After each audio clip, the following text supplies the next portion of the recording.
arms around the association. Not bad, right? It's the best Kevin's ever looked. Brooke Lopez, little Magnum PI. LeBron did Edward Scissorhands. There were a lot of good costumes. We showed a few yesterday as well. That's Kyle Kuzma, right? Who is? That's Kuzma. Oh, yeah. wow. That's Dwight Howard. Oh, that's aggressive. Okay. all right. I don't know who this is. I think that is that. Oh, that's Savannah. Yeah, Savannah. Oh, nicely done. Medusa. Dwayne Wade and Gabrielle Union. Very good. I don't know what that one is.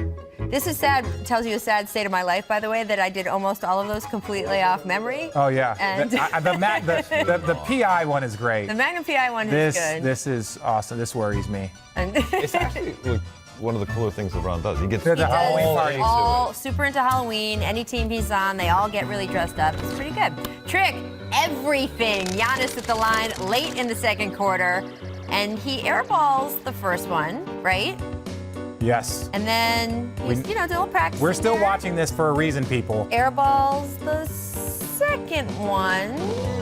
Big deal, not a big deal. It's kind of It's a big deal because it's becoming a mental thing. It's because like his ability to shoot and score, like it's a mental thing. This is not, and he's got Kyle Korver, who is a great shooting coach, has helped lots of players throughout their careers. And so if Kyle ain't helping you and this is getting worse, I don't like talking about the things he does poorly because he does so many things well. This could become an issue. He's 2 for 14 from 3 on the season combined with the poor free throw shooting. I'm with Richard. In truth, it's still a small sample size. It's 4 games. If it was a 4-game patch in the middle of the season, we wouldn't really notice. But you get that sort of, mental block, and then it builds into something. Yeah. Trick steps, Clint Capella, right? Little steal. Races down for the breakaway slam. Like and he didn't even try and play defense. He turned around and was like, wait, what are we looking at? Okay, but there's a lot of steps. Let's go. 1, 2, 3, 4, 5. Wow! That's the greatest travel in the history of basketball. No, the best one was Russell Westbrook on bounds. I mean, look. No, but that was just stupid. This one was bad. This is really good. That one was amazing. That's when they decided to change the gather. When will we gather? This is Perk? This is Perk. This big Perk. This one. This was really fun, and I like that he called himself out on social media after this one. Yeah, he's the one complaining when a lot. Again, he was like, "Look, I took 4 steps, he took 7, and look there you go." It's about how fluid it looks. Treat layups. D'Angelo Russell driving left. Packs it in. Ooh, there was a highlight for the Warriors from that game. Rodon's Karooks, thank you. Had a posterization. Producer Steve this is the lefty. Show him the lefty. Sexton, little dagger slam in Cleveland. Show him the lefty. Which were you most surprised at, Richard? That there was a highlight from the Warriors game. Colin Sexton, though. Colin Sexton, the lefty was impressive. And shout out to Jordan Clarkson for shouting out the Cavs video team for capturing the great behind-the-scenes video of that dunk. I don't know what you're recognizing the entire team. You could just recognize the video team. You don't have. I'm just saying. But I think they would care more about Jordan Clarkson doing it than me doing it. Well, that's fair. Give people credit. I respect that. Pascal Siakam continuing to add new shots and moves to his arsenal. Are you impressed with how the most improved player keeps improving, Richard? I am impressed, and I'm proud of him as a player. I don't know him personally, but to see a young guy get better every single year, get his money, have a guy leave and you still show up and continue to ball, I have a lot of respect for him, and he's earned his money. And the Raptors are now, last year and this year combined, 21-6 without Kawhi Leonard. Let's not get carried away. Do you know what they're with Kawhi Leonard? They're with the championship ring, so I'm not sure I'm ready to. I'm just saying that there's a reason to not keep them out of the conversation for being a team to be reckoned with in the Eastern Conference. I agree. That is completely fair. Also fair is to say that last night was crazy. We had so much going on, and not the least of which, we took a little page out of the World Series for some insanity with Houston and Washington. The Rockets and Wizards combining for 317 points last night in a game that did not go into overtime.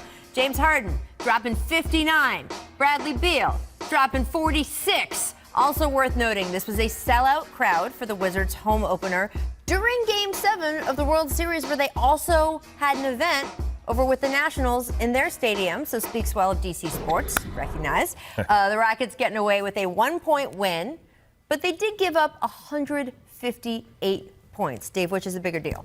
This is actually surprising that I'm going the optimistic route because I consider myself a pragmatist at best. Don't use But those words. I'm actually going with the win.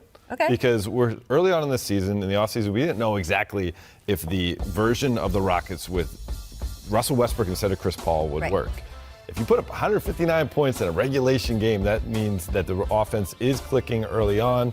Also, how about this? You give up 23s, not a good number, but you hit 23 of them, which is incredible.